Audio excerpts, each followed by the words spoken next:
Okay, I've got 10 o'clock here. Hopefully we get a few more people that are going to log in. It's still early. It's pretty foggy this morning. Again, I'm really happy we get to stay here, stay in the house and take advantage of it.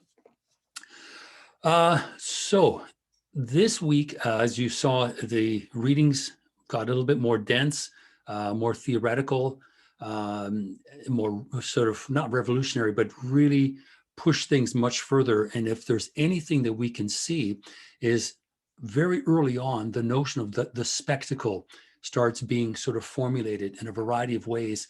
And for example, in basic banalities, we start seeing the notion of myth and myth making as a kind of first step towards this spectacle. Although the word is used, over time we end up seeing further formulations of this idea that tends to belong to Guy Debord. He was the one who wrote the book Society of the Spectacle. But we can see in these readings that already the notion is beginning, the idea of the spectacle unmoored from society and somehow formulating a kind of an inverted mirror of what's actually going on, that somehow everybody's happy in consumption, when in fact that's not the case. What I want to do is kind of work up to basic banalities, because it is a dense piece of work, and both essays are, well, let's face it, are difficult to get through at times.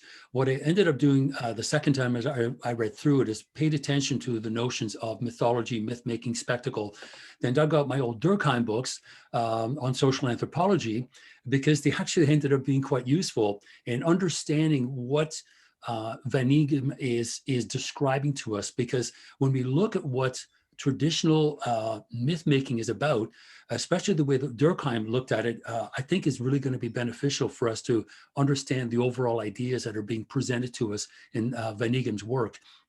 So are there any questions before we kind of start with the shallow end and work our way towards the deep end? And I don't mind certainly having a look at the earlier, shorter essays, the basic programs on the Bureau of Unitary Urbanism and so on, a little bit easier to navigate through. Were there any questions just to be at the beginning? I'm thinking, for example, any questions related to the short draft that is now going to be due, I think we decided February 21st. Because the week of the 15th is your reading week. Is that correct?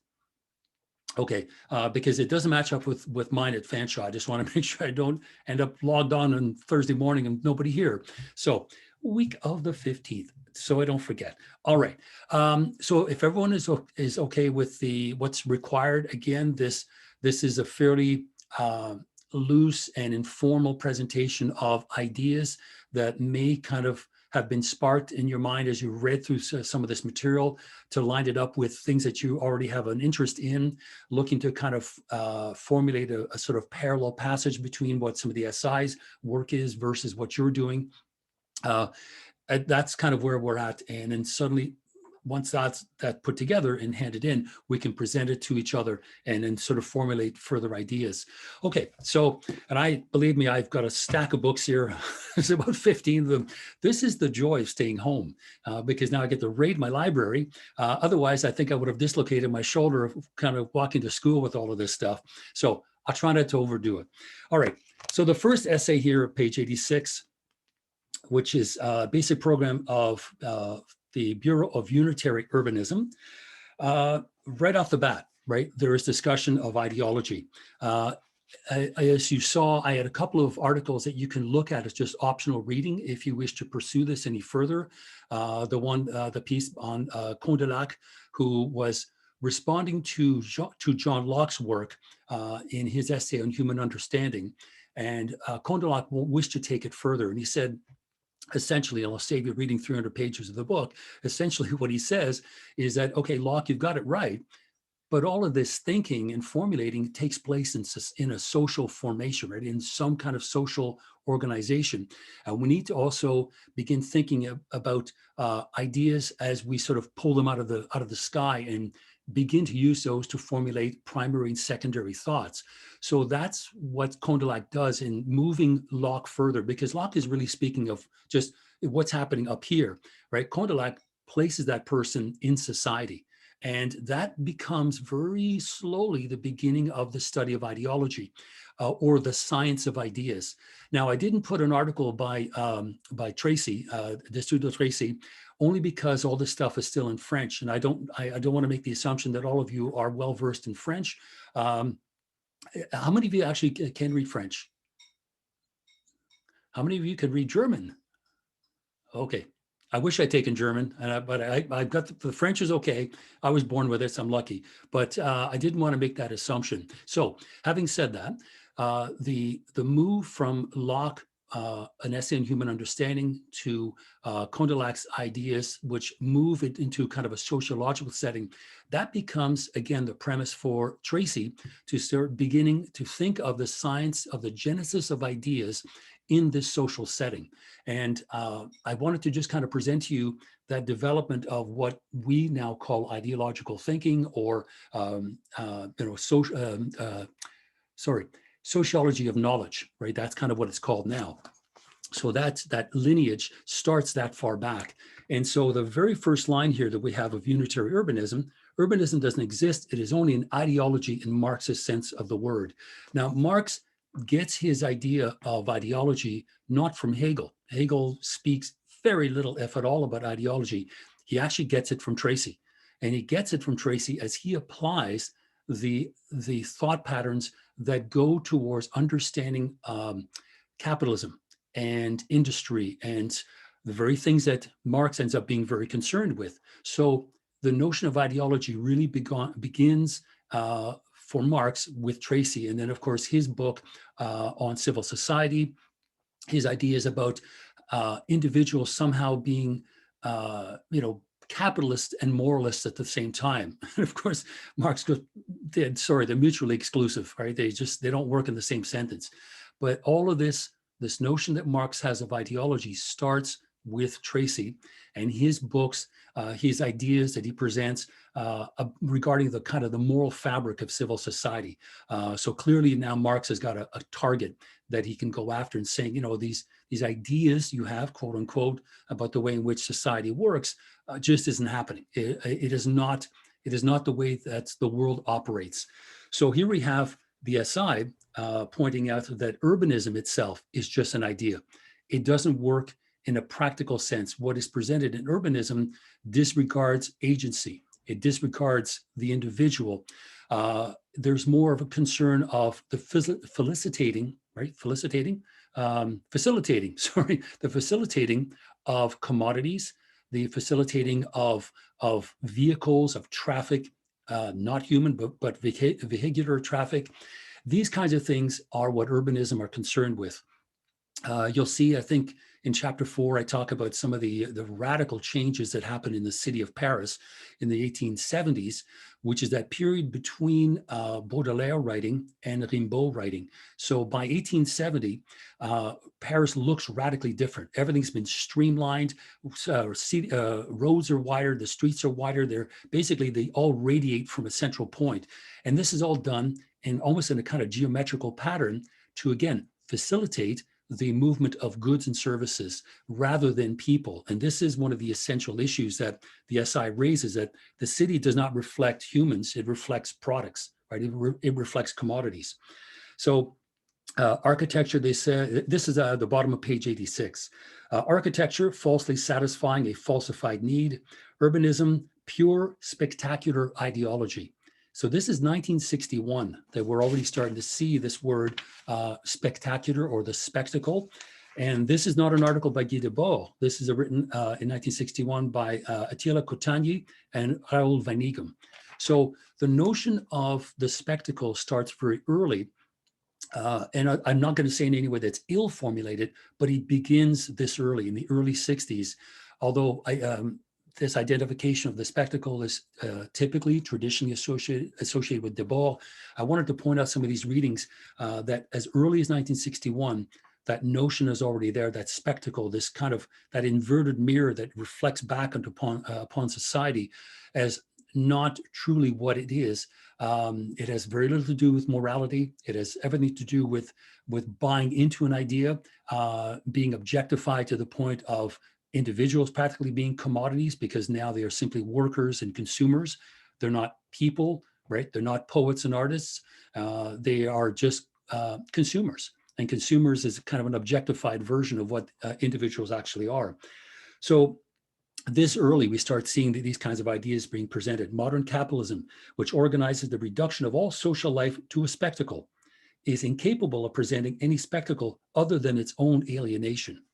The word alienation, too, is not a contested word in the situationist vocabulary, but it's one that they hold very dearly.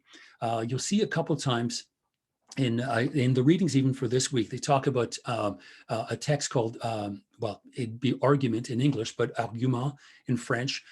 It was a journal that was around at the same time as the SI were in existence. And these individuals were using alienation almost in a moral sense, rather than in a kind of social and economic sense.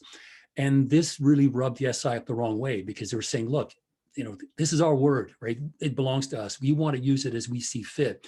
And so the idea of using alienation in that Marxist sort of connotation, the terminology that Marx associated with alienation, that disconnected between person and commodity, between person and other individuals, individual and society, all of these things are born out of Marxist thought.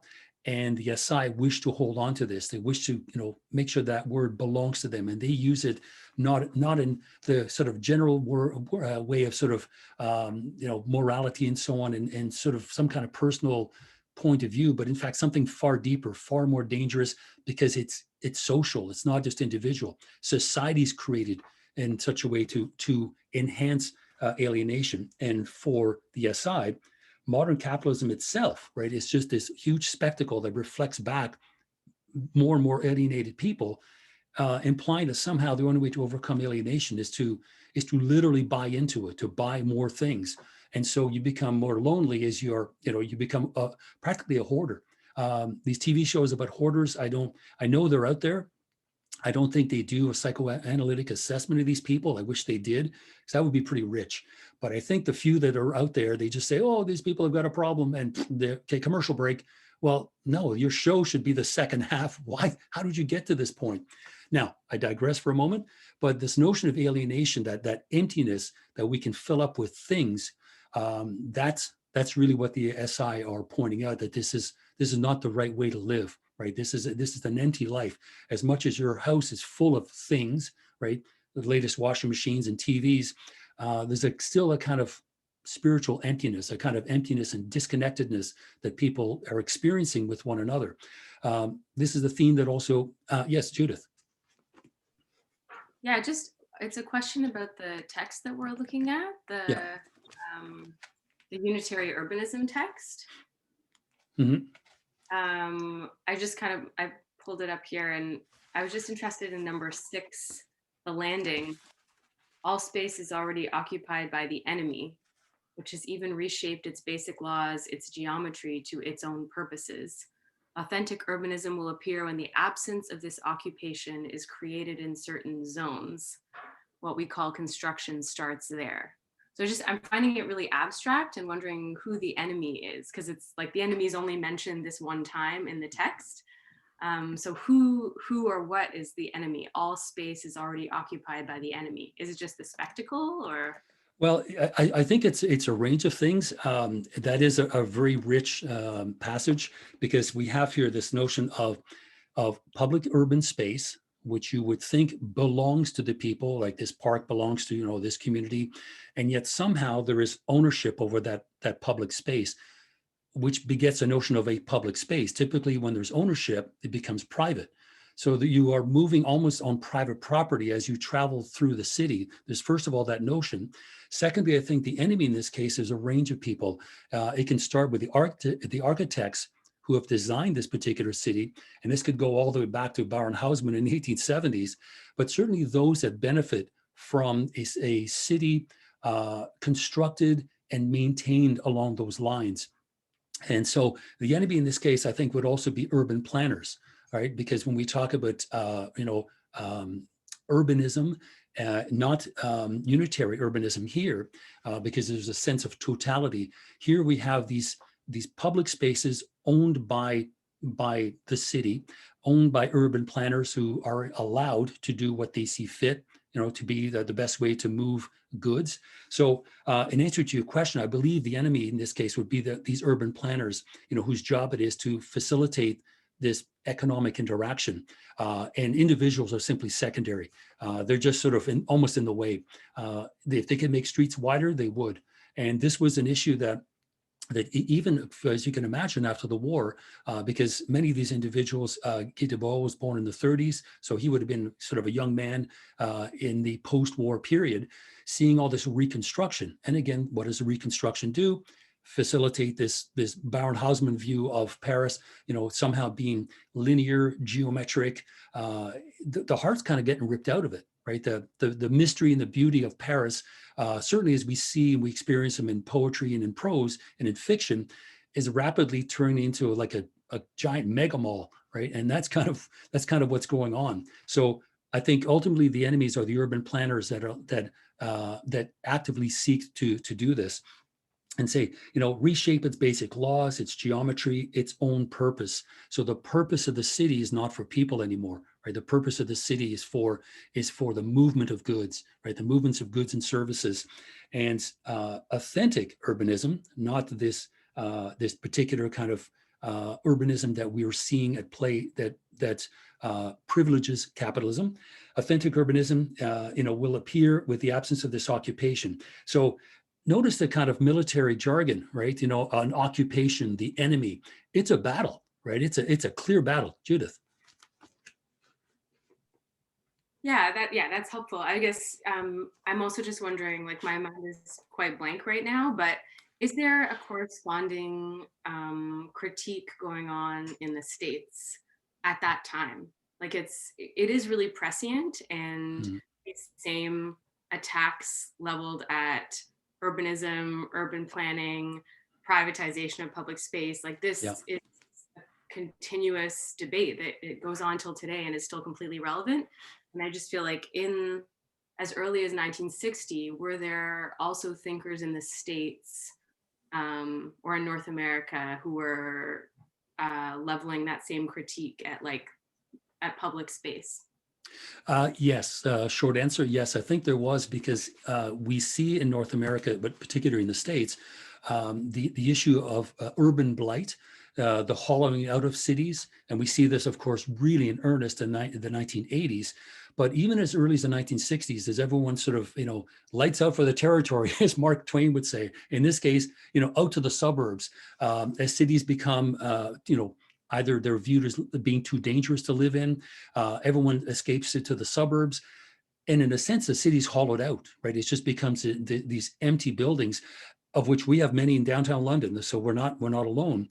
But you're right. I think even as early as the 1960s, there was this notion of urban blight, that things were being built to facilitate, again, the movement of goods and services.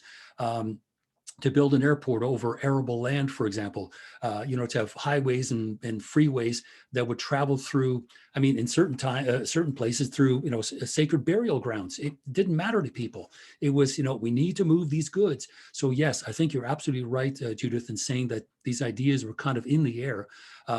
It's funny you should say that, because yesterday I received notification for my reader report for the book, and that's one of the comments that this person makes is, is the book for the uninitiated, and I'm going to unpack things, or are you looking to simply find parallels in other areas that match up with the SI we're thinking? And now I've got to decide. I'd like it to be both, but there is at one point a decision that needs to be made to say, look, my personally, what I want to do is show how the SI were thinking in parallel with many other interests and concerns that were going on in the 50s and 60s, both in North America and also in Western Europe. But then I've got to decide, how much am I going to fill in the blanks and say, well, this term means this and that term means that. But to get back to your comment, yes, very much a similar thing was going on in North America. Now, North America is obviously a much younger, sort of continent, we'll say, than Paris is. And so this notion that the mystery and the beauty and the appeal and the allure of Paris as this, as this particular city that has all this mystery in it, is kind of slowly being steamrolled over with, with wider roads and really that's what they were seeing. They were seeing the, the demise of what made Paris this unique city. In Actually, Walter Benjamin, in the arcade projects, calls Paris the capital of the 19th century. But certainly 100 years later, Paris is sort of quietly beginning to look like every other city in Western Europe, and that was the fear, right? That its suburbs and its construction was beginning to mirror other cities that were undergoing the same kind of problem. It just so happens the SI were in Paris or based there, and they figured they would just kind of work from their own backyards and export some of these ideas. But sure enough, there was a lot of parallel in what was happening in Paris as there was in North America. Most urbanization, New York City. Yes, and just to identify parts of the city, right? Like Harlem, to identify groups of individuals that would be sort of allocated there. And then, of course, this past year, we saw Trump screaming about, I'm going to make your neighborhood safe. I'm going to make sure that Black people don't show up. It's like, you're still trolling. You're hauling this story out again. You'd figure people would have gone past that. But clearly there are people in that population that find that idea appealing. And yet, here, authentic urbanism, I would think at the very least would be multicultural, right? Authentic urbanism would be where you would have some bougie places, but you have art galleries and you have places where people can work. It would be a real mixed bag. It wouldn't be simply a strip mall, which is, I think, what was happening with many thinkers at this time, that Paris was going to turn into some kind of strip mall, which is certainly was on its way to being. A couple of other things here also too. The following passage I think is very relevant now. This is the bottom of 88 to 89. The illumination of a détournement, which is an idea that belongs to Lautréamont, who was as much as his writing is surrealist, he was still considered a symbolist poet. The basic practice of the theory of unitary urbanism will be the transcription of the whole theoretical lie of urbanism, detourned for the purposes of de-alienation, that we are going to put people in those spaces. We are going to reoccupy those spaces. We have to constantly defend ourselves from the poetry of the bards of conditioning. Great line. Every once in a while, in the middle of all the verbiage and theory, there's one of those wonderful lines. That's one of my favorites. We have to defend ourselves from the poetry of the bards of conditioning, to jam their messages, to turn the rhythms inside out.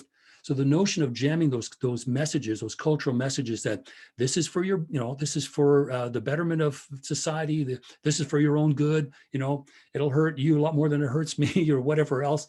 But the notion of jamming those messages with what would be a detuned message. And again, to be clear, a detuned message is a message that speaks the truth, implying that the message originally was a lie, right? Was originally just a lie in order to, again, facilitate whatever it was that needed to be done, which is to pave over a park or this kind of thing. These kinds of ideas, the only way to stop them is to jam the message, right? Is to interfere with that message. So as early as 1961, the notion of culture jamming is already starting, which I thought was kind of cool, because it was something that Van Eeghem believed was even more worthwhile. His two essays, Basic Banalities, they are very dense, but within a couple of years, Revolution of Everyday Life is in a clear, lucid, playful, poetic kind of language, straightforward, easy to read. I don't know if people complained to him and said, I can't read this thing. What are you saying? Again, full of rich ideas, but Van Eeghem's vocabulary, his writing style really loosened up so that we'll say the average person that has an interest in this could read through it and get something substantial.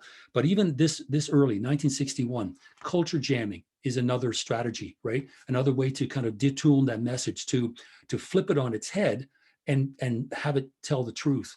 And so what we see now, various forms of culture jamming, Barbara Kruger's work I mentioned before, and other artists that I don't know about, but I'm sure, I hope, are out there doing the same sort of thing, reformulating or recontextualizing advertising. And when you do that, you are, again, you're jamming the message. You're jamming this message of plenitude and consumption is a good thing. So yeah, this is a really sort of short and to the point kind of assessment. Like, what is our program? Our program is to go after these particular things. This is part two or section two. City planning must be understood as society's field of publicity propaganda, as the organization of participation in something in which it is impossible to participate.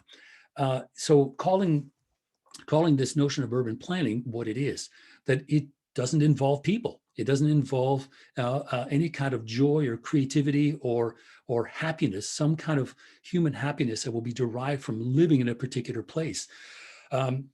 We have all kinds of other issues now with gentrification, for example, where people move in and, artists move in first, have cheap rent. It's a kind of a place to be. And the next thing you know, the money comes in. And those that started this scene get pushed out because they can't afford the rents.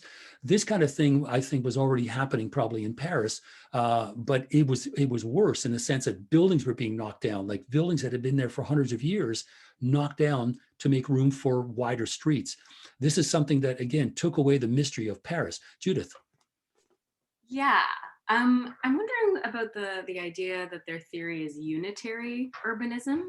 Like I'm finding that like it's a provocative name, but it's also a bit, I feel like it's contradictory maybe to what they want, because what they're attacking is a certain homogeneity in the way public space is being used.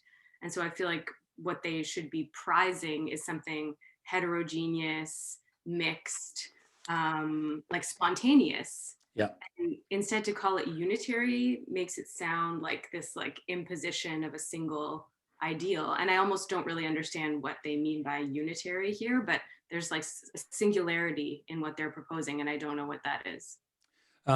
So you're right, because even in French, unitaire, which is what it's called, is the same thing. It's this notion of singularity, right, of homogeneity, and that's true. Their understanding of it is more unifying, right, to unify that space. In other words, bring disparate elements together. I don't think it comes across very well in that term to call it unitary urbanism. You would, without learning more about it, you would get the sense that it is a kind of singular, one track movement towards some sort of urban renewal, but when in fact it isn't. It's bringing the totality of those individuals and those thoughts and those needs all together and addressing all of the all the individual issues that are brought up living in that particular space. So yeah, it might be an unfortunate turn of phrase, but certainly it wasn't meant to be singular. It was in fact more the notion of unifying, right? Unifying these disparate sections, because when you think of Van Eegham's text, right, that really difficult one, he talks about fragmentation a lot. That's what unitary urbanism was hoping to overcome, was that sense of fragmentation, sense of alienation, and kind of reconnect people with each other and with the space in which they live. Maxwell, you wanted to add something? I just had the same sort of reaction as Judith since the beginning of the course, but I wanted to know about the French side of things, which you've already explained.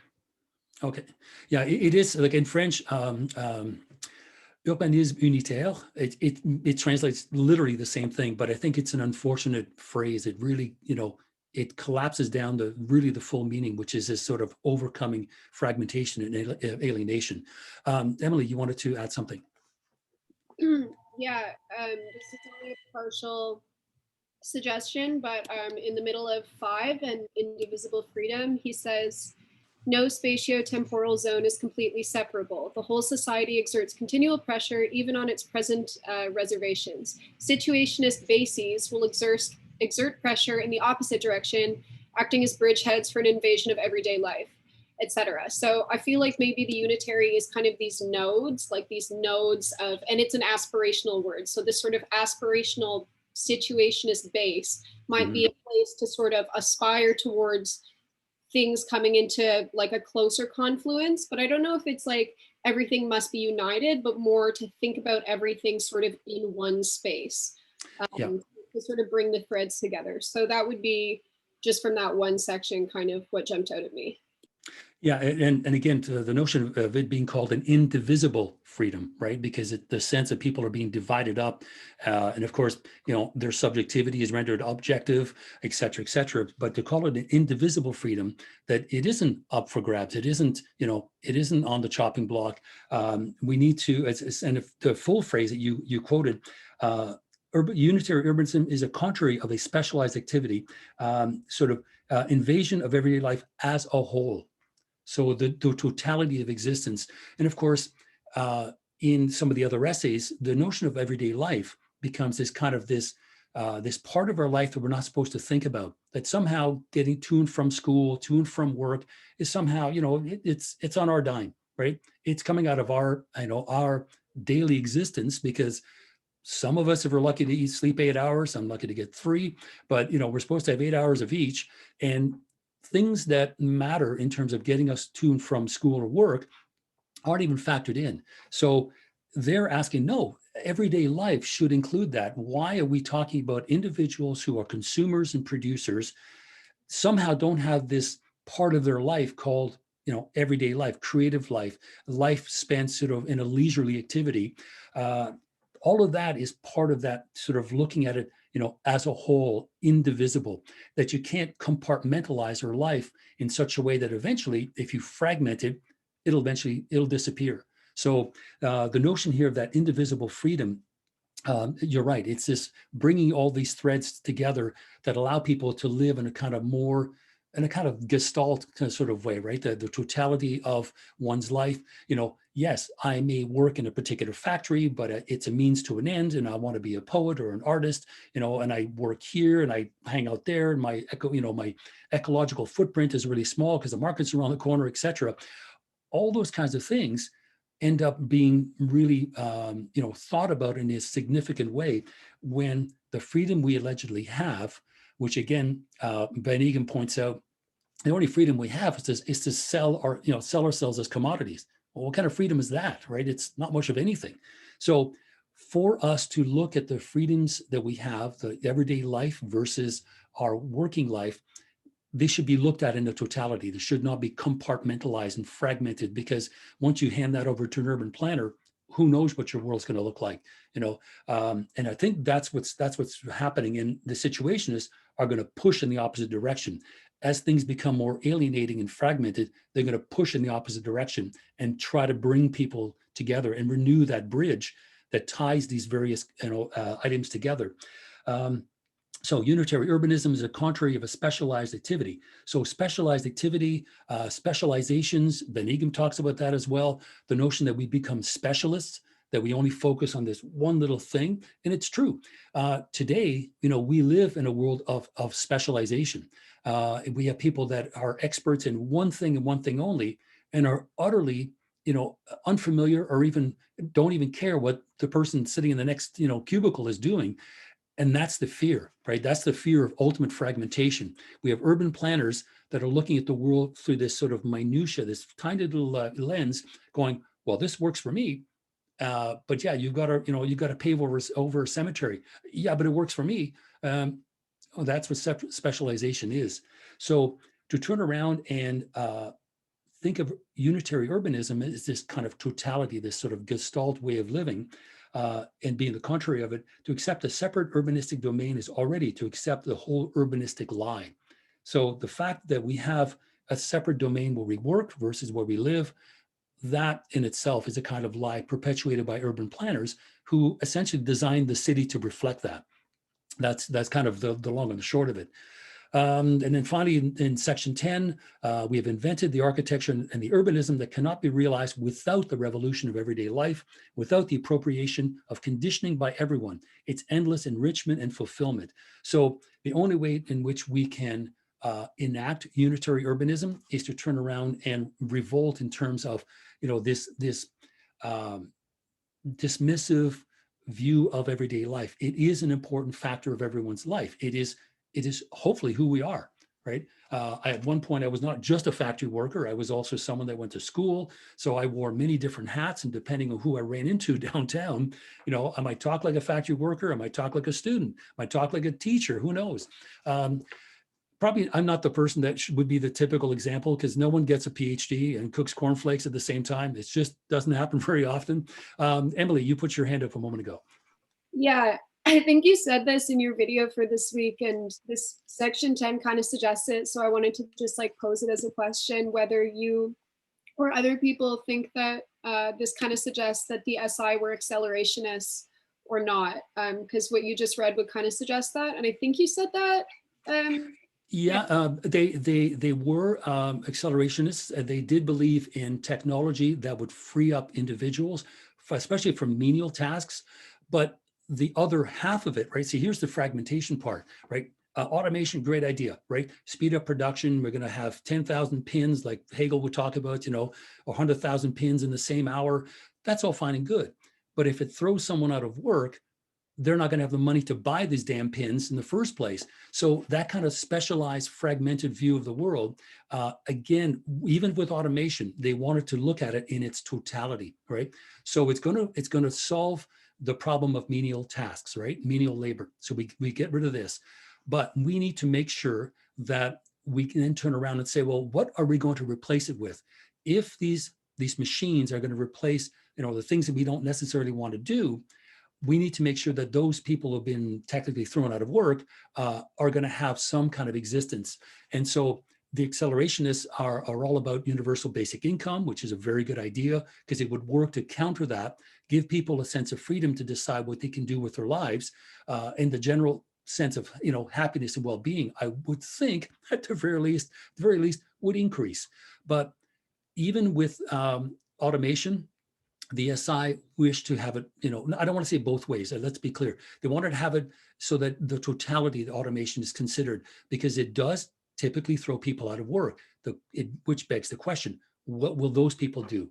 How can we make sure that they don't end up as the lumpen proletariat, another term that we use in here, which I'll be honest, I had to look up again. I said, look, I want to be clear in my terms. Well, doesn't get used very often, but the lumpen proletariat would be, I don't know, Trump voters, people that have been thrown out of work or feel disconnected from society. There's your fragmentation again, but also ripe for manipulation and persuasion through propaganda. So that's the way that Marx used the lumpen proletariat. But we want to make sure that if we are going to embrace technology, that we don't throw so many people out of work that we end up with an entirely different problem.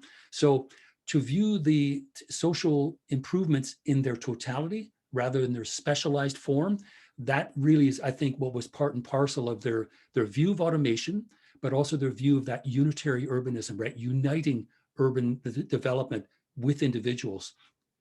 I don't know if that's a long-winded answer to your question, but yes, you're right. They did believe in technology, automation in particular, but they wanted to take it to the next step, which is to say, what will we do with these people who are now out of work, right?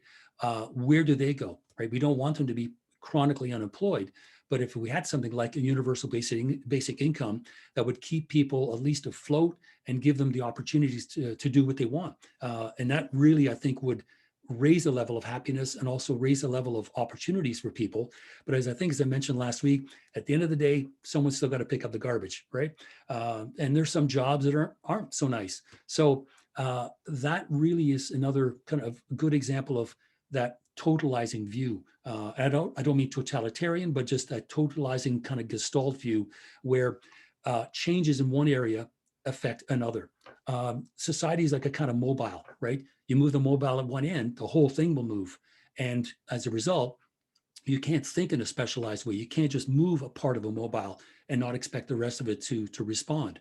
So their view of urbanism, their view of capitalism, technology was always in this kind of Gestalt sort of way, this sort of the totality of it all, but certainly embraced it, because menial tasks were the kind of things that really sort of the drudgery of work that led to forms of alienation. I want to hear Chris talk about blackmail. Okay, Chris, where'd you go here?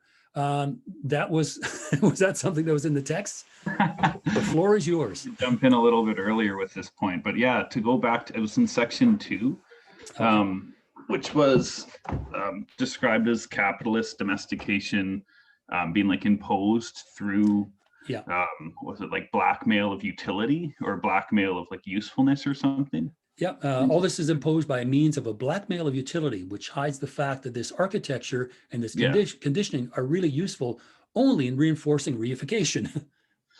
It made me think of your point about, well, you said something along the lines of, well, I want to be a poet or a writer or an artist, but I also need to have a roof over my head. Yeah. And that sort of self-governing nature of capitalism, I guess, because you want to, I used to work at a TD call center as a personal anecdote to kind of contextualize my thinking on it. And we'd often discuss, oh, I wish I had time to go record this thing or go do this other thing, but I have to work. So essentially, you can't dedicate yourself to these artistic endeavors because you're basically being coerced by like the threat of homelessness or the threat of not being able to sustain yourself. So I thought that was interesting. And I guess to Emily's point about accelerationism, perhaps something like that would be the path out of this coercion or this blackmail of utility, but only if automation coincides with something like what you mentioned, like a universal basic income or something to allow people to basically be able to meet their basic needs without going to work in the factory or the call center or whatever it might be.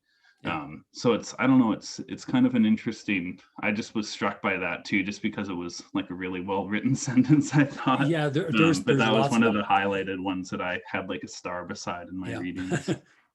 Now, it's true, like such as what you just done, like you said, and my talking about working in a factory, I'm doing this intentionally because what I'm trying to point out is I would be considered as just a certain kind of person if I work, when you say I work in a factory, there's an assumption that the person is probably, made it out of high school, maybe year or two of college. And then, with a call center, it's usually like it's a big job, right? It's to make money. And I'm not trying to denigrate your work in any way, but what we're doing is exactly what the SI wanted us to do, was to think in that kind of Gestalt way. I'm working to do this because I want to make sure that I don't end up homeless. And the threat, the blackmail, right? The threat of that is a great motivator. Not all of us can win a lottery or get an inheritance and that kind of thing. So we have to be always mindful of the what if. What if we don't have this job? Well, things could be awful, absolutely awful. And at the very least, I won't have a roof over my head. And not that Eric Bogosian, the performance artist from the 1980s, is not necessarily an anthropologist, but I remember him saying in one of his pieces that, homelessness is allowed to occur because it's a reminder of people not to fuck with the system. That was 1980. So that was the same year Reagan just happened to get elected. Bogosian was brilliant back then. He hasn't done a lot in quite a while, but it's a piece he did in New York City. But that really resonated with me because it's that kind of blackmail that is there, and it's a constant reminder that you have got to work, to make ends meet. And those, if you don't, the repercussions are quite serious, including homelessness. So what's happening here is it's at least an awareness, like it's detooling the message. It's reminding us what it really is, right? It is a form of blackmail. Now, blackmail of utility in particular is really interesting, only because when we think of utility, it's for the greater good, right? And in this case, for the greater good, we want to keep everyone working. We don't want everybody on welfare and then our taxes go up, et cetera. But wait a minute, it is still a form of blackmail. It's less a kind of greater good as it is an individual attack on people. But certainly what we're doing, right, to identify, where we work and, how we got into this situation as grad students, because that's a huge commitment on everybody's part. It's a lot of money. It takes up a lot of your time.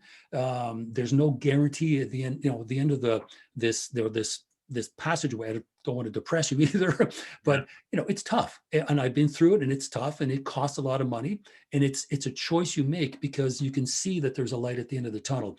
You will be much closer to be able to do the things you want to do, and so there it becomes an awareness of that which you want to achieve. and you know it's not going to be given to you, but every once in a while you can certainly see how having to make money will impinge on other things that you would find more pleasurable. Very few are lucky enough to have a job that they truly enjoy. I had to wait 35 years, and what I do, I really enjoy, and this is what I'd like to have done all along, but didn't happen, right? I owe too much money. So it is what it is. But at this point now, I'm in a position where I can say, yes, this is something I would like to do. And the fact that I get paid for it is even better. But that doesn't happen very often. And so to think in that kind of gestalt, I'm working here as a means to an end to do something else, to finish school. So I can do something that I wish to, that I want to be, I know I'm going to be happy doing it. But at this early stage, in your 20s and 30s, that doesn't happen as often. So it becomes something that we have to think, in this sort of larger totality. Payashini.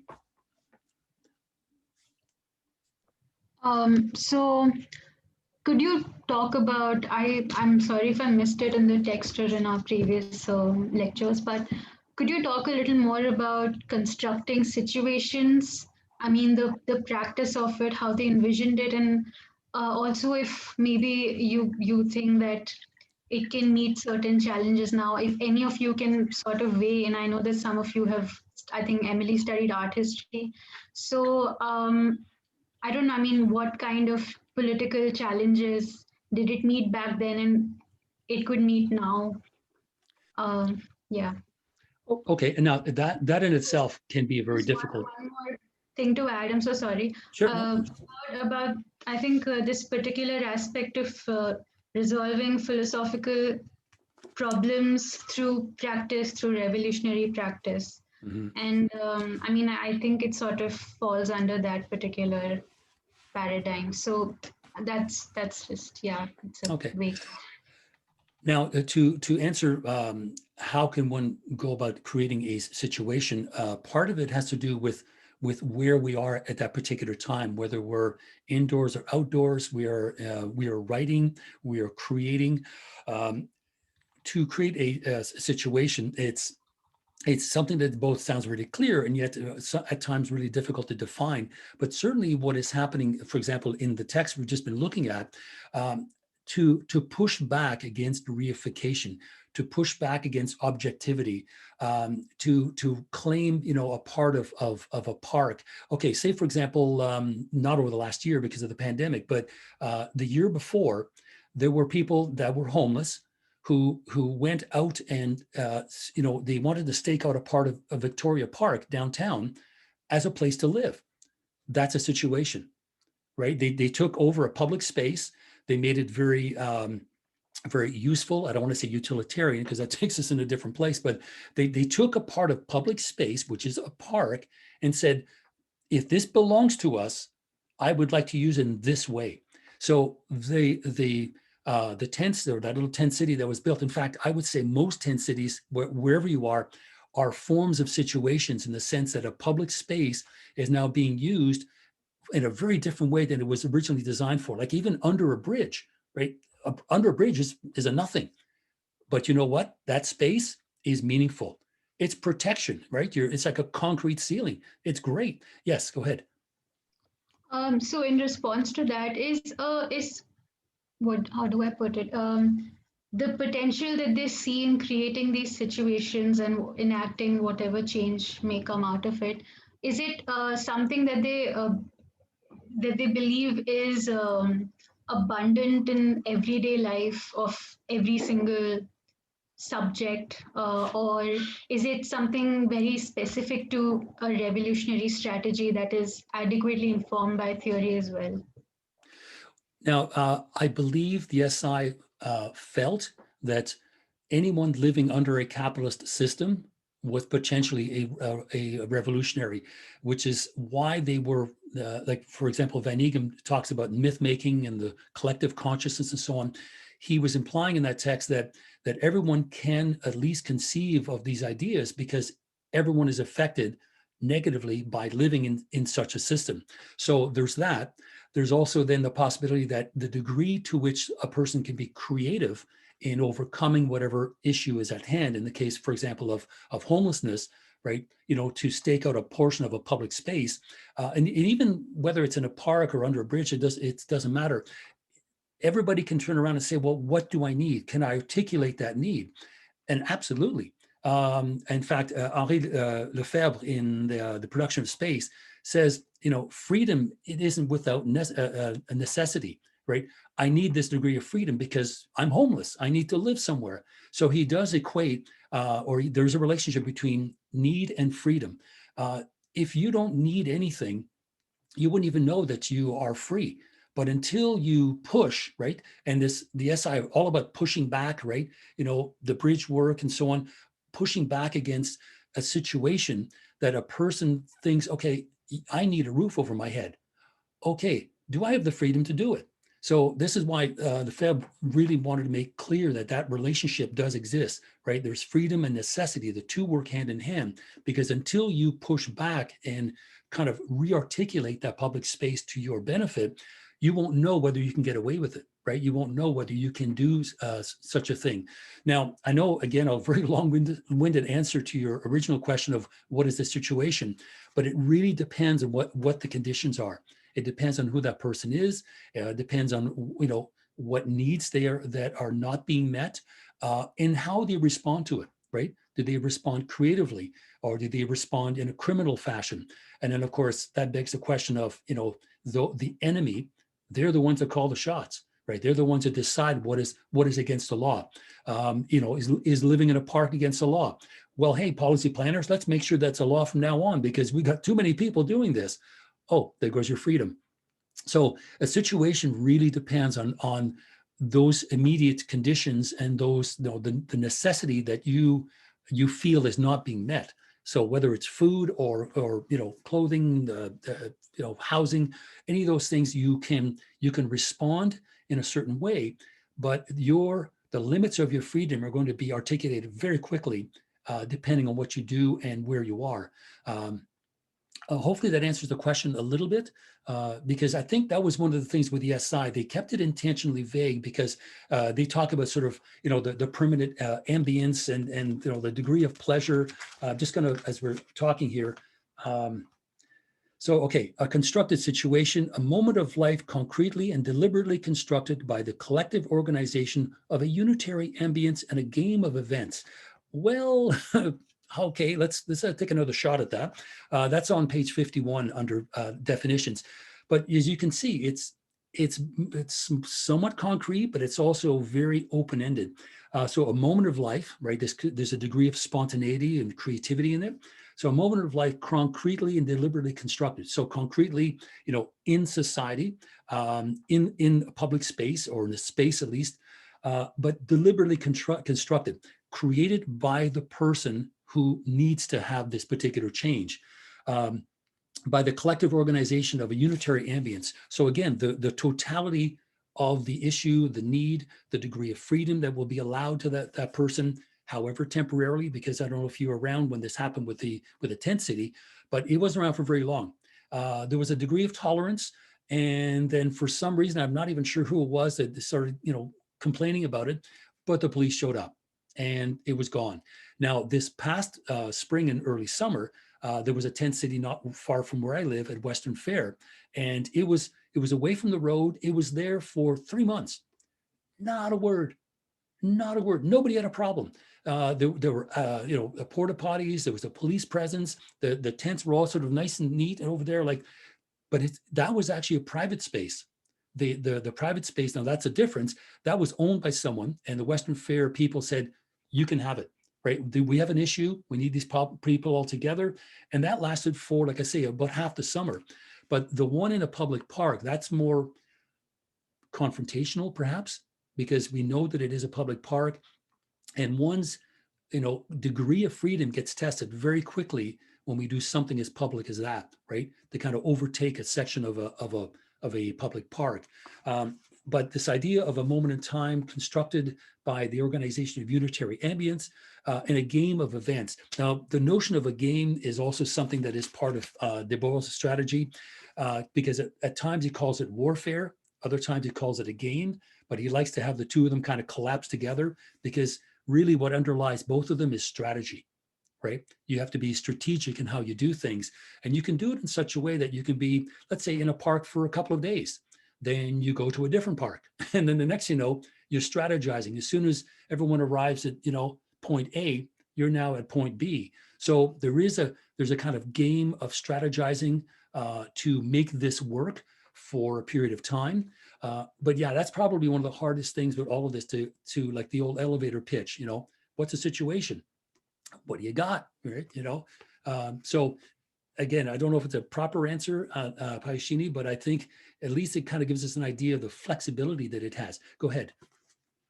No, so just a small comment is that, again, I sense this sort of back and forth between a strategy in place, because there are things they say that need to be really proper, need to be adequately informed by theory, need to be revolutionary in a certain way. But at the same time, there is this spontaneity, there is this sort of potential everywhere and anywhere. And I mean, it confuses me, but I think that's also interesting about all of this.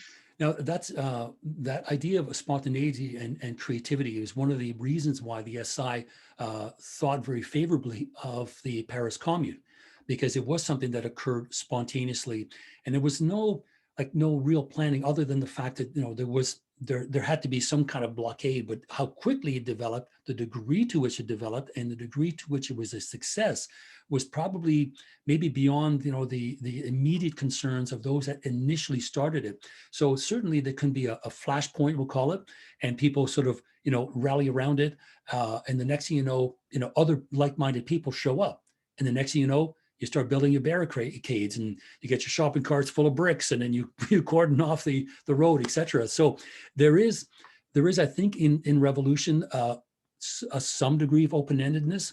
But what the SI wanted people to understand was it should be informed with some kind of, a praxis, which is, of course, thoughtful action. And thoughtful action can at least be the inception or the flashpoint that begins it. But after that, you can at least allow it to grow spontaneously, right? To kind of grow organically. Because the moment you try to stop this thing from developing, you may stifle some creative potential that might allow this thing to last longer, for example. So I think revolution has a little bit of both, and it is a bit of a contradiction. On the one hand, thoughtful action; on the other hand, creativity and spontaneity. They sound like two different things, but I think in the shift of back and forth between thinking and acting, there is the ability to sort of keep both of those thoughts in our heads. And that's certainly something that identifies the SI, more clearly than other groups, because there was always this issue of praxis, always this issue of no matter what we do, it should be to some degree thoughtful action. This is also one of the reasons why Debord was not a big fan of people that would just revolt for the sake of, it makes for good press, right? Throwing rocks or blowing up a building or something, the worst case scenario. But why, right? What was gained from it other than incarceration and charges? So thoughtful action should be that. What can we do strategically, right? Culture jamming is one, taking over public space temporarily, moving on to the next one. I don't know if this is a really good example, and it seems like it was ancient, but about a year and a half ago, the protests in Hong Kong, for example, were very effective against the police, because no sooner did the police think they were Section A, they had already moved on to Section B. And it was again, the strategic game of war, right? Of always being one step ahead. And how they did it, I'm not sure, I guess, cell phones and so on. But the kinds of things that they would do just reminded me the sort of thing that the SI would have been really pleased with, right? Strategizing, right? Thoughtful action. Okay, let's block this road. We're going to move all the cops in riot gear over here. That's kind of clunky and difficult. And as soon as they're all over there, we're gone, right? We know the city inside out. That's kind of one of the reasons why the SI love all those back roads and back alleys, and that the parts of Paris that were not used by cars, but in fact used with human traffic, because then you can get away. You could move to different parts of the city. So this notion of being strategic in revolt, if you can plan ahead a little bit, they're more likely to be a success, or at least having it last a little bit longer.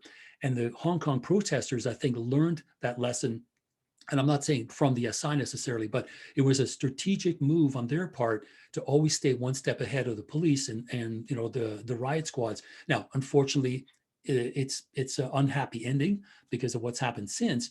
But certainly at the time that the protests were in full swing, you could see this kind of strategizing. They were thinking it through, and clearly knew Hong Kong, the city, as well as probably the SI knew Paris.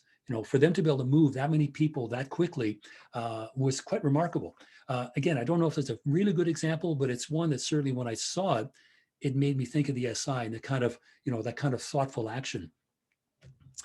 Now, I think we've gone through that essay. It's short and sweet, but again, it's full of great zingers, the blackmail of utility and things like that. But it, again, sort of even that early 86, the early stage, already these ideas are being thought about in a consistent sort of way, because it is a program, right? Here are the things we're going to think about. This one here, again, the next one, perspectives for conscious changes in everyday life. There are a whole range of things. Now, this one, I don't know. I mean, I'm not going to say that Debord knew Derrida, but there's an essay called Structure, Sign, and Play by Derrida, where he talks about the center being both inside and outside and being nowhere. And when I was reading through this, and this is a piece by Debord, the conscious changes. This is page 91. A number of sociologists are disinclined to recognize any aspect of everyday life beyond these trivialities. They thus accept the definition of its proposed by Henri Lefebvre: whatever remains after one is eliminated all specialized activity, but draw a different conclusion, that everyday life is nothing, and yet it is a part of our life. So urban planners and specialists don't even think about everyday life. It doesn't exist. And yet what's happening here, recognize specialized activities everywhere, and everywhere life, nowhere. Everyday life is always elsewhere. So the central core of our being, what defines us as human beings, is not even considered by urban planners when they are sitting down to try to develop a more efficient way of running a city. So this reminded me of this notion of the everyday life, which is something that is ignored by sociologists and urban planners, becomes the centerpiece of SI theorizing, right? So it's turned on its head, it's inverted, and this thing that allegedly doesn't exist or is not considered becomes the paramount concern of the SI. Goes on a little further on the same page. This attitude clearly reveals a desire to hide behind a development of thought based on the separation of artificial fragmentary domains, so as to reject the useless, vulgar, and disturbing concept of everyday life. So there's this artificial division, fragmentation, the very ideas that we've seen in the previous text, as something that needs to be overcome, right? The gestalt of existence needs to also include everyday life. It needs to address what everyday life looks like, and will not be spent traveling to and from one's work. One guy I worked with lived in Kitchener, would travel every day from Kitchener to London to go to work. And we're just shaking our heads going, like, how much sleep do you get? That's 45 minutes, an hour, at the best of times. And those are the situations that some people find themselves in, right? They have to live and work an hour or so away from where they are going to get gain their bread and butter. The GO train system is something in Toronto, which is very helpful. But again, people are living further and further away. But when you look at the fact that because you can connect with Toronto, even though you live in Hamilton, the price of your house goes up. Why? Because you can work in Toronto. So it cuts both ways. But the point here is the notion that there is this artificial fragmentary domain. Everyday life is one of those fragments that is just not considered. And what Debord is trying to do is bring it back in, make it the central point, that center that the Derrida says doesn't exist. For Debord, it does, right? It may be ignored by everyone else, but it certainly exists for him. And then he goes on, specialized activities certainly exist. They even put on certain general uses, and this on the next page, which should be recognized in a demystified manner. There was a lot of work in the SI to demystify, de-alienate things, to, again, whether you want to call it to detourn, but certainly to turn around and and really describe something as what it really is, that everyday life was something that mattered to people. It did define our existence. We are not just students. We are not just factory workers or call center attendants or whatever. It isn't the totality of our being. And this is kind of what was happening. If you remember last week, we talked briefly about the distinction that Catherine Ross makes in her introduction between un travailleur, like a worker, and the idea of a métier, right? A career. Careers are born after going to school. Workers are simply people that get paid hourly and can do any number of things. The fact that people are being identified strictly by that, those lucky enough to say, oh, I'm a poet, I'm a doctor, I'm a writer, as opposed to, I'm a factory worker. Okay, fine. So that kind of condensing of a person's existence, right, to make a caricature of these people, that was part of that reification. That was really what the SI were pushing back against. This notion that, the demystified manner, the fact that we exist and we live, in this public space or private space. We interact with one another. We stop and meet each other. All these things are important. And then he goes on to the bottom of this page. I think this happens because everyday life is organized within the limits of a scandalous poverty. And above all, because there is nothing accidental about the poverty of everyday life. It is a poverty that is constantly imposed by the coercion and violence of a society divided into classes, a poverty historically organized in line with the evolving requirements of exploitation. So divide and conquer, right? You're going to be compartmentalizing people, fragmenting people, and these ideas of people sort of reduced to simply who they are in terms of what they do, not who they are as individuals, their interests, all these things that make up a person as a unique individual.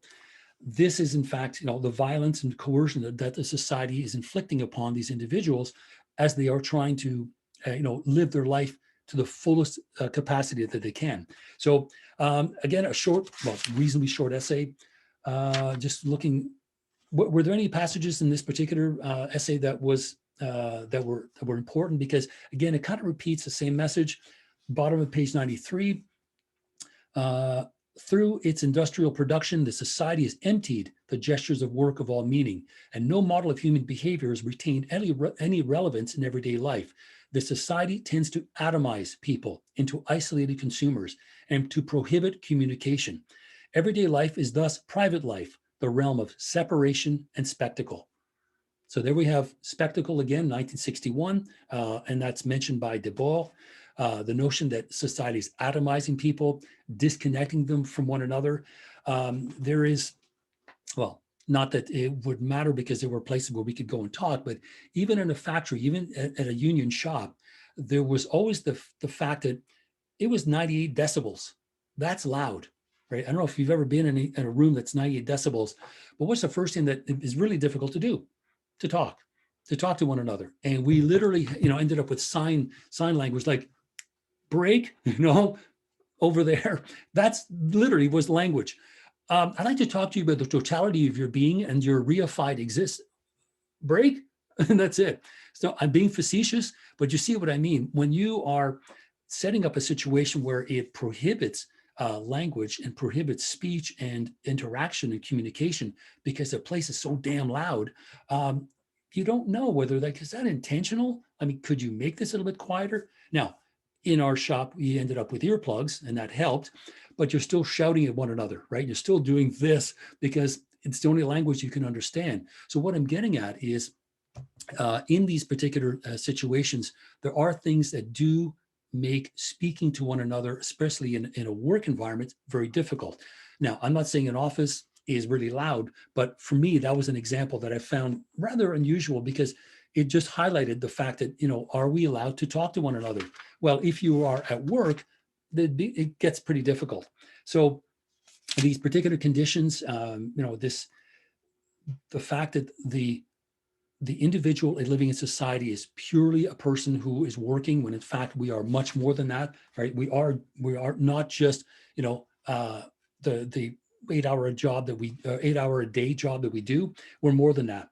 But this notion of forced separation, and the only thing we have to look at is a spectacle that is a kind of inverted mirror, telling us that we have freedom, that we have, leisure only costs you this much, go on a holiday and things like that. So the notion that there is separation, there is fragmentation, alienation certainly is there, and that word alienation is an important one for the SI, because it is really one of the terms that is is dressed constantly, no matter what they think about the French symbolist, authors and so on. No matter what, the word alienation just got worse, right? The issue just got a lot worse. Okay, I'm just looking at other. This is page 94, where I just written repressing the political question, repressing the revolution. In these conditions, of course, I've just described, repressing the political question posed by the poverty of everyday life means repressing the most profound demands bearing on the possible richness of this life, demands that can lead to nothing less than a reinvention of revolution. So we have the fact that living life in a kind of richness and fullness is not something that is available to very many people, because the space in which this occurs, everyday life, allegedly doesn't exist. So we're left talking about this phantom existence, this phantom structure in society that the SI are looking to basically recapture, right? They want to reintegrate it back into the full existence, the full richness of one's existence. So these ideas, again, the changes in everyday life. What is it? What does it look like? Why do we not know about it? Well, because sociologists don't want to talk about it. They would rather make sure that they keep their jobs and talk about things that do exist.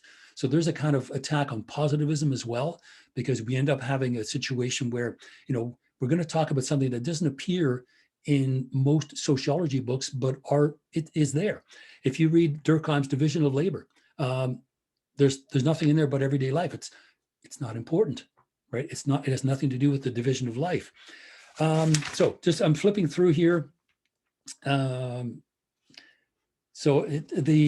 Towards the tail end, page 97, towards the bottom here, just as one cannot simplistically oppose private life to public life without asking what private life, what is it? What public life is, well, for private life contains the factors of its negation and suppression, just as collective revolutionary action harbored the factors of its degeneration.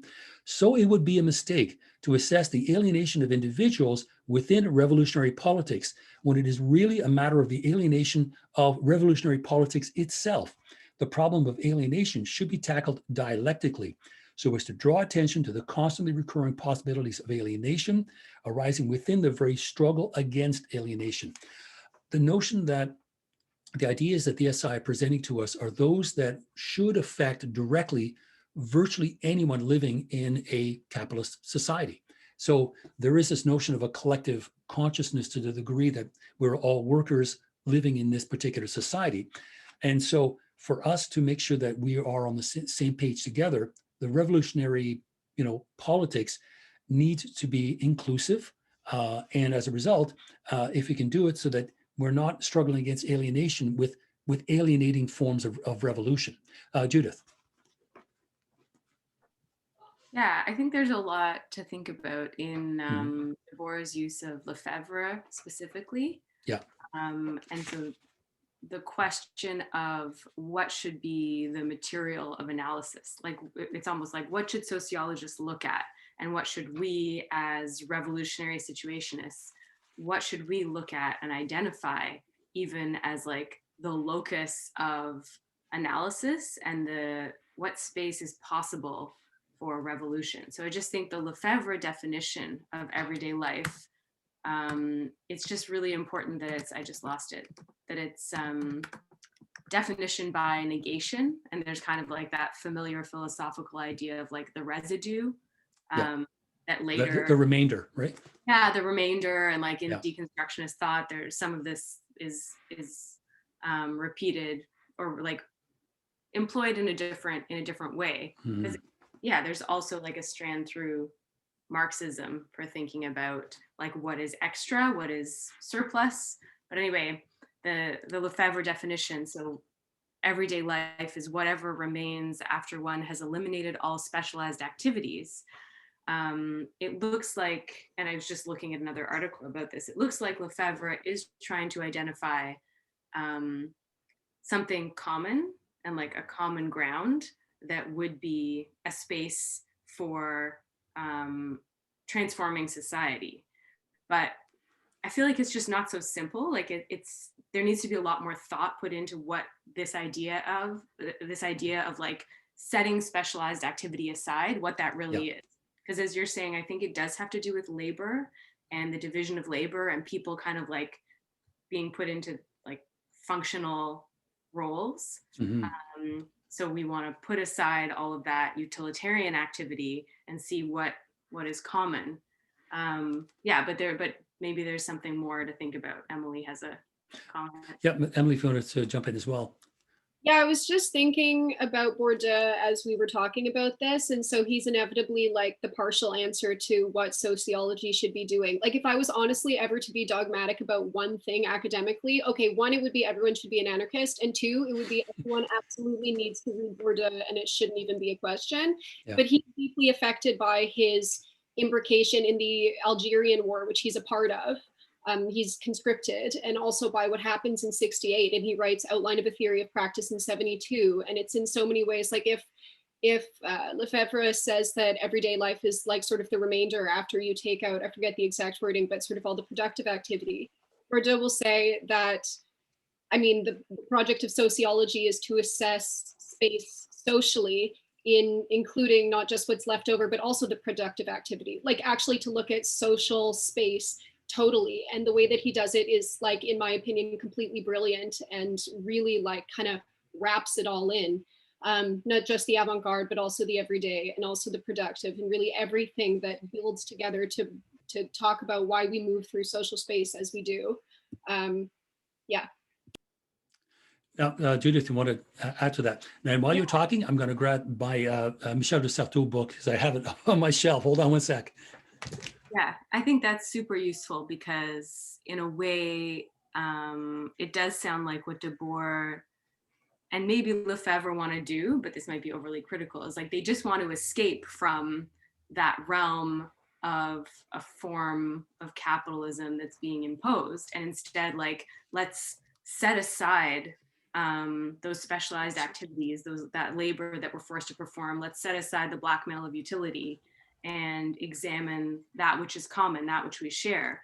But Bourdieu takes like a more realistic approach, which is to identify inside of all of those forms of activity that truly are a part of everyday life, including that specialized activity, look inside of that to see what, well, he doesn't, yeah, to see what we could do that's transformative. Although I don't know that Bourdieu does that so much as just like rip it apart. He rips it apart, but he has his moments, actually. You have to dig for him, but he does have his sort of liberatory moments. Yeah, and you also raise like something that I think is, for me, actually one of the more disturbing aspects of the SI, although it really comes down to your opinion, I think, on art, which is the idea that they really want to dissolve art into life, kind of the typical move. But to me, that's disturbing. Like, I actually want there to be art. And so the idea that everyday life will actually become art, like they say that you are not going to need art because it's just art everywhere. I feel like people need, well, I mean, you couldn't just eat all day. You actually can't just be happy all day. You couldn't just like have sex all day. Just my like bucket list of things that are good to do. You can't do drugs all day. You can't do these things all day. You can't live in art all day, possibly. And so this desire to, like, what you're calling escape, they would call the unitary. But I actually think that's disturbing because it seems to go too far. Like, we can't practically have art around us all of the time, in my opinion. And it actually is good to have little moments of sort of revolution here, sometimes escape here. Like, I don't think we can sort of get rid of the, I think the kind of practical division is sometimes good. But that's like the revolutionary artistic questions. So like revolution in the morning, work in the afternoon. Right, and read at night. And as Mark said in, I think, the German philosophy, German ideology. Now, it's true, Emily, that the notion of turning life into art, this is an idea that Rimbaud had as well. It is, it has a trajectory going back, to almost 1860. But I think in the case of the SI, what they were most concerned with was the commodification of these expressions, and ultimately not only the commodification of it, but the kind of emasculating I don't know if that's a good enough metaphor, but emasculating the revolutionary potential of a piece by sticking it into a museum, so that, you know, only people that can afford to get a ticket to go see Guernica, you know, in Toronto, because now you got to travel to Toronto, you got to buy your ticket, you got to wait in line, and that it defeats the purpose of, this is a revolutionary piece of work and it should be seen by everyone. I know that the SI sound a little daffy at points, saying, you know, let's put art in cafes. That's not that crazy. It would be kind of cool, but what they're going after is this commodification, right? The commodification of artistic expression and the commodification of creativity, this kind of creeping, you know, reification, this creeping sort of movement towards more and more of a person's personal life. And in the case of an artist, you end up, you know, still being able to create art, but the fear is that it would be simply commodified, and its purpose, the context in which it was created, the reason why it was created, what you're responding to, becomes it becomes diffused. It's like having, and I'll let you speak in a moment. It's like having, you know, God, I think of classic rock stations. Thank God I don't have to listen to them anymore. But this song called "Eve of Destruction." Forget who wrote it. Somebody, Barry McGuire. See, I have to remember it. I hate the damn song. I remember it. Anyway, "Eve of Destruction," 1969. The song came out at the height of the Vietnam War. You know, are we gonna be left? Was anything left over? Followed by George Michael, you know, singing "Faith." Okay, that's exactly what they meant, right? The reason why that piece of art was created, which is to revolt against the Vietnam War, is now sandwiched between, you know, a commercial for Dentine gum and a song by Celine Dion. It's gone, right? The potential for revolt is gone. And I think that's what they were looking at. So I would have had a problem also with the complete disappearance of art as well. That's something that I would not have embraced. But certainly to turn life into art would be more along the lines of thinking and acting creatively, using your creative potential rather than, you know, your ability to show up at work and punch a clock. That doesn't take a whole lot of creativity. Many of us did it very drunk, very tired. We still did our jobs, and probably call centers too, I would think. But the whole idea is that we could function almost, you know, like robots. We got through the day, but to live creatively is something that isn't what a lot of us do. And I think that's kind of what they're aiming at. But certainly art and the art world, it's that commodification that I think they're most afraid of. Emily, please go ahead. Yeah, I mean, obviously the commodification is the huge question, but there is like there are other spaces. So I just thought of one example that I would just throw out there, which is a piece by Jeremy Deller from 2000 called "The Battle of Orgreave." Does anyone know it? Maxwell, do you know it? No. No? Okay. Well, basically it's kind of complicated, so I'll probably forget at least one thing about it, but I'll try to be brief. Basically, this artist who does what's called socially engaged art in 2000 decided he was going to restage a battle between British miners and the police that put them down. So they were having a strike and they were put down by the police very violently. And this was kind of living as an undercurrent in the historical memory of this one town. I forget what it was, but it was close to this place called Orgreave. And so what he did is he hired two groups of people. There you go. Artificial hells, thank you. Like clear bishop par excellence. So obviously you know what I'm talking about. But he has these two groups. One is a historical reenactment group. So they do big battles, British stuff. It's a very like European thing to do. And then the other group are people who actually were those miners or often are children of those miners or related to those miners. So he has two groups and he has them restage the battle. And I believe he has the people who were related to the miners be the police and the people who were the historical reenactments be the strikers. I hope I don't have it backwards, but regardless, we have these two groups. And he wasn't exactly sure what he wanted the outcome of this kind of work to be, which I think is really the best art, kind of just waiting and seeing what happened. And the description of what happened in this work when he had this battle restaged was actually that he became very frightened because as he saw these groups advancing on each other and they had riot shields and some of them had fake pickaxes and this kind of thing, they got really violent. And a lot of historical memory kind of oozed out. There was people kind of beating each other down. There was like weeping, like people being completely overtaken by this experience of this reenactment. That is art. And if that was not art, it would be people beating each other up. And there's something about the way that art isolates things actually from the world that is, I think, radical, separately from just putting it into the world. Like if you just took these two groups of people and you tried to incite them to violence towards each other, it wouldn't be exactly the same as the way that kind of like functional separation worked in that moment. So I don't know, that's just one weird example that, I mean, people really like, art historians really like. But yeah, that's the kind of thing where, I mean, unless we think that one day we're going to live in a perfect world, the ability to separate things and isolate them within a space, which is art, which is kind of functionally isolated from Mhm.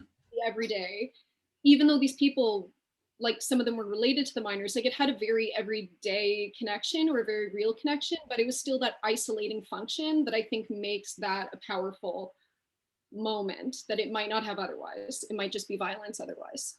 Okay. Now, at the very least, as you describe it, there was a sense of framing this event, right? The notion of framing it and saying, this is what we're going to do. It is going to be a recreation, as opposed to, an attack between two groups of people, just that in itself was utterly spontaneous. The fact that it is reframed and it is trying to recreate something, and there are costumes and there are, roles to play.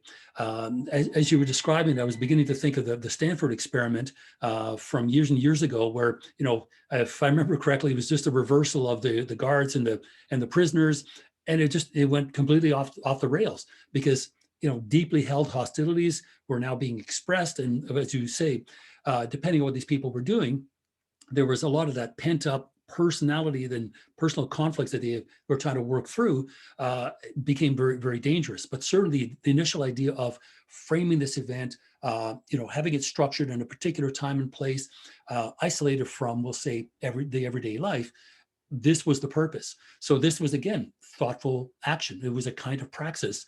And yes, I would agree with you. It would be still a kind of art, because there was some, what did we get out of this? And art should do that. It should, I mean, as a friend of mine said years ago, good art should disturb.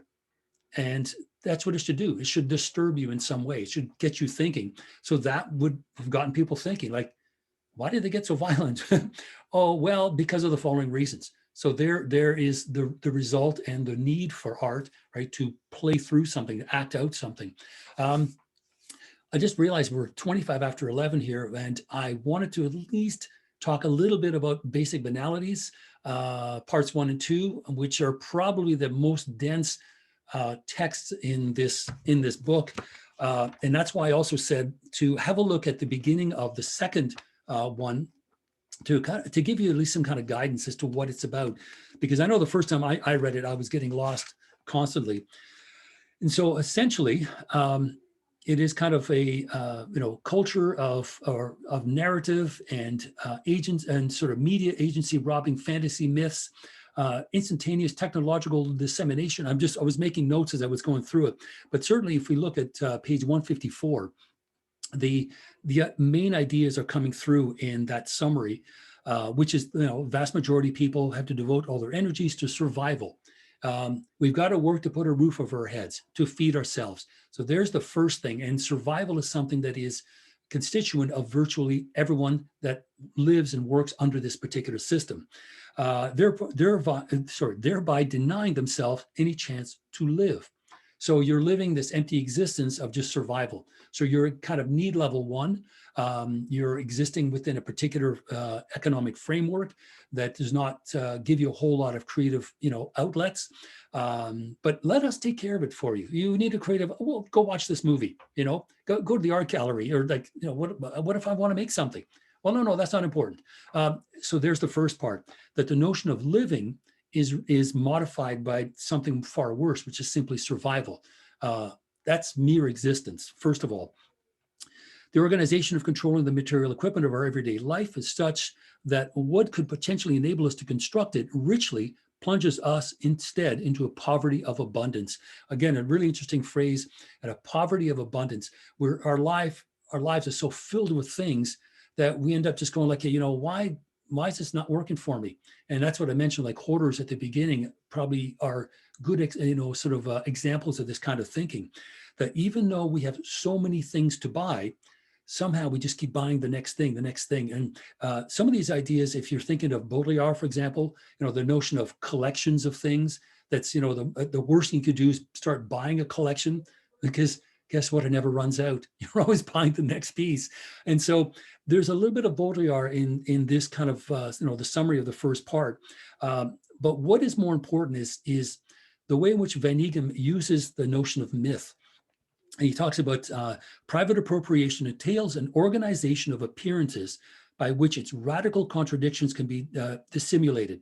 The servants must see themselves as degraded reflections of the master, while the master must identify himself with the mythical and perfect servant of a god. And then again, another phrase here at the very bottom of page 154, the harmony originally based on giving oneself contains a form of relationship that was to develop, become autonomous and destroyed. This relationship is based on partial exchange, the exchange of a part of oneself which underlies bourgeois' notion of freedom, that the only freedom we have is to sell ourselves as commodities, right? To sell ourselves as workers. So there is a serious problem with what Van Eeghem seems to see as how capitalism is in a sense replacing religion, right, and creating its own sense of mythology. Because he says here, a revolutionary moment is when everything that reality presents finds its immediate representation. All the rest of the time, hierarchical power, increasingly deprived of its magical and mystical regalia, there's religion, strives to make everyone forget that the totality is exposing its fraudulence. So there are many moments here where Van Eeghem, and again, I'm speaking in generalities because I realize how late we're running. What I wanted to do, and this is where all the books were coming from, I always like to, define your terms, as we have to do sometimes in our papers. And so this is Handbook to Literature, which I picked up, I don't know, probably in the 80s when I was doing my film studies, still useful. But it was this phrase here. Okay, myth, an anonymous story or stories having roots in the primitive folk beliefs of races or nations and presenting supernatural episodes as a means of interpreting natural events in order to make them concrete in particular, special perception of human beings, or a cosmic view. That's the traditional one. But in this particular case, we have, from another point of view, staked out by Emile Durkheim's School of Sociology, and this is Van Eeghem. Myth represents a projection of social and cultural patterns upwards onto a superhuman level that sanctions and stabilizes the secular ideology. And that's, in a word, every time you see the word myth in Van Eeghem's paper, that's the definition you could think about, because it does do that. It projects upwards onto a superhuman level that sanctions and stabilizes that ideology. So the mythology that is presented to us is one that really obviously works to benefit capitalism, and it is at our expense. So I thought, okay, well, let me start looking around here. So this is elementary forms of religious life. And Durkheim writes, everything in representations whose only object can be to render the mythical past of the clan present to the mind. But the mythology of a group is a system of beliefs common to that group. The traditions whose memory it perpetuates express the way in which society represents man in the world. It is a moral system and a cosmology as well as a history. So there in that phrase, or a couple of phrases, Durkheim is presenting sort of aspirations. The way the SI see myth-making and mythology and ultimately the spectacle is the same kind of thing, but it may allegedly have the common beliefs of individuals, but that's how it becomes an inverted mirror. It doesn't. It only reflects back the interest of, in this case, the ruling class. It reflects back the interest of those in power and those that manufacture and create the myth. So as much as Durkheim is helping us out in creating at least a definition, Van Eeghem, when he talks about myth, goes much further. I think he's using these kinds of ideas, but the main point he's getting at when he talks about myth is the fact that it is a kind of inverted mirror. It is a kind of this inverted reflection that is only, it's only going to hold us down, right? It's trying to find here, like, for example, the fact that, the slave looks at themselves as some kind of degraded version of the master. Well, if mythology is designed, or that hierarchical power is designed to keep people in their place, that's precisely what the mythology is doing in terms of maintaining and stabilizing an increasingly alienating situation. Okay, so lots of these things. Now, he talks about desacralizing and resacralizing, and that's what got me thinking that capitalism was trying to replace religion as this new form of worship. Van Eeghem doesn't say it explicitly, But this notion of and resacralizing things, it's as if when religion gets pushed aside by sort of morality and secular thinking, look at that, just around about the same time, the late 1700s, early 1800s, what's in the background? Industrialization. And what comes along shortly after is the harnessing of industrialization and capitalism, which had been around prior, I mean, as early as the 1500s. But those two things come together. And what Van Eeghem is arguing, sort of in a general sense, is as mythology gets pushed away, religion in this case gets pushed away in favor of utilitarian thinking and morality and secular laws and society and sociology, along comes capitalism moving through and resacralizing this structure, this way of thinking upwardly, which is mythology, and replaces it with its own content. So the form stays the same, the content is replaced, but the content is designed not for us to have aspirations, but to keep us in our place, right? To remind us that as slaves, we are degraded versions of the master. So he says, once desacralized and fragmented, myth loses its grandeur and its spirituality. It becomes an impoverished form, retaining its former characteristics, but revealing them in a concrete, harsh, tangible fashion. The phantoms of alienation will continue to materialize and sow disorder everywhere. Watch out for those phantoms. They are the first signs of a future order. So we've got phantoms in the form of everyday life not existing. If you ask a sociologist, we have everyday life sort of not reflected back in mythical thinking, because it's true. Mythical thinking used to be ways of explaining natural occurrences to those that didn't have philosophy or science or medicine. But we have myth making still in action, right? A mythology about capitalism being good, being progressive, being valuable, that, if you hoist yourself up by your own bootstraps, you're going to be able to be just as rich. And really all you're implying to people is, the system's stacked against you, but if you get rich enough, the system can work for you. It'll still be corrupt, but now you can take, you can cheat it as well. So there is a lot of material in this thing, and it's true, we should have maybe started with this one, because there is a lot of material that is presented, but this notion of myth making becoming ultimately the spectacle, because again, this is only 1963, and already there is this notion of this inverted or distorted reflection back to society of what is allegedly its aspirations. And aspiration for what, right? To keep your job, to make sure that you continue to exist. I mean, that's still important, but it's the way in which Van Eeghem ends this argument on what is happening here and what we should do. It's the center. So the concern, the central question, the SI and revolutionary power. This is on page 171. Okay, being aware of the crisis, the elites, the mass parties, and so on. And he talks about the differences in the past where the Bolshevik revolution, for example, defined itself as a concentration and a representation. But the moment you become a representation, you're ripe for myth making, right? This idea that, this revolution is going to be for everyone. And Van Eeghem looks at it as saying this duality led it rapidly to become no more than an empty power, a power of empty representation, myth making, in other words, and consequently to merge into a common form, bureaucracy, and with a bourgeois power that was being pressured by the Bolshevik threat into following a similar evolution. So the conditions for concentrated power and mass representation exist potentially for the SI when it notes that it possesses the qualitative and that its ideas are in everyone's mind. So the idea that everyone living in this particular society have the potential to obviously, first of all, suffer in the same way, feel fragmentation and alienation in the same way, but ultimately will hear the same message.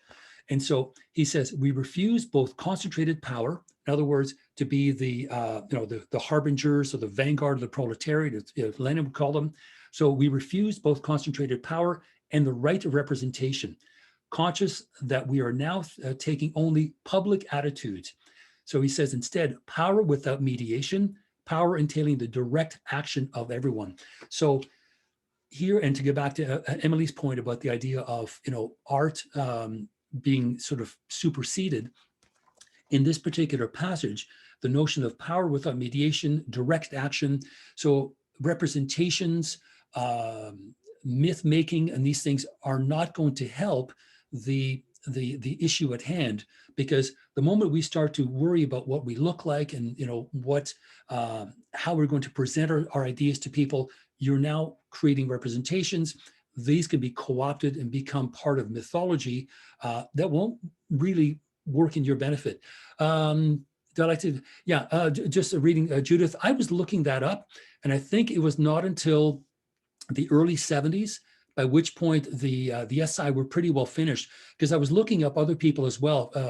Karl Kosek's work, who was writing, who's Czech, Hungarians, those writing in Czechoslovakia, Germany. As far as I know, Dialectic of Enlightenment was not translated until the early 70s, which, if it had been earlier, may have really changed the SI in a vastly different way, because there's a lot of ideas presented here. When I think about the culture industry, that really famous essay, that one, works very well as similar ideas. Although the difference with the Frankfurt School is it kind of reaches a dead end. That the culture industry have got you, no matter, you've got you coming and going, right? They're diffusing revolutionary potential. They're diffusing any kind of alternative. They've closed them all down. The SI come along and try to find exactly that, right? That Northwest Passage out of this aporia, right? This impasse that it seems to be presented here. But as he ends the article, tactically, our communication should be diffused, emanating from a more or less hidden center. Okay, so in other words, mass communications, if it was social media, let's say this was happening today, you would still have, access to this information, but not from a specific source. We will establish non-materialized networks, radical gestures.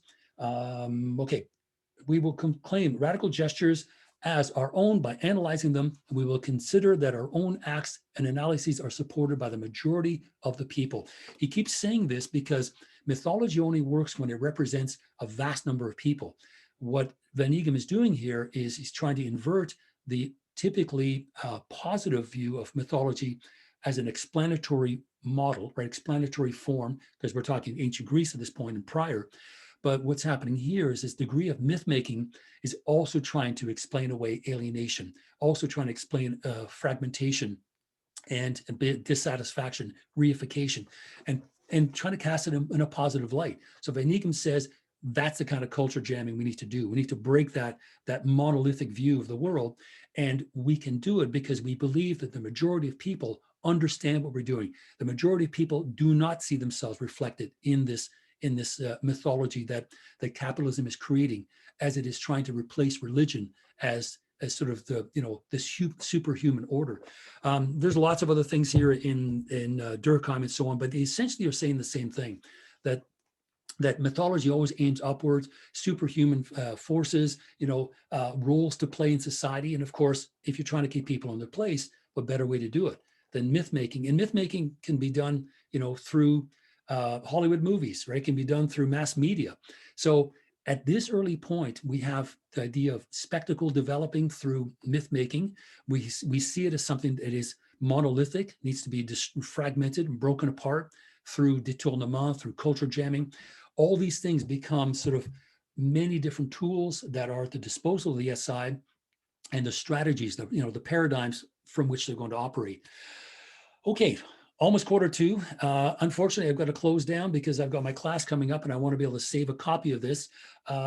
Any other questions, even during the week, or we can take this up next week, because let me take a look to see how much there is to read.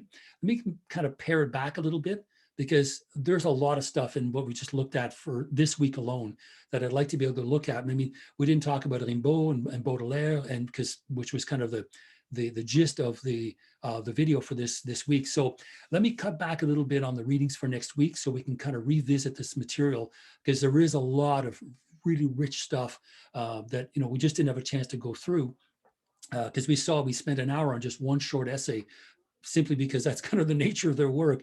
And we got to find some zingers, right? The zingers are there. We need more little stars next to them, because in French, they're just as good. In fact, it's full of like word plays. we're very briefly, last thing. Last week we were talking about je est un autre, I is another.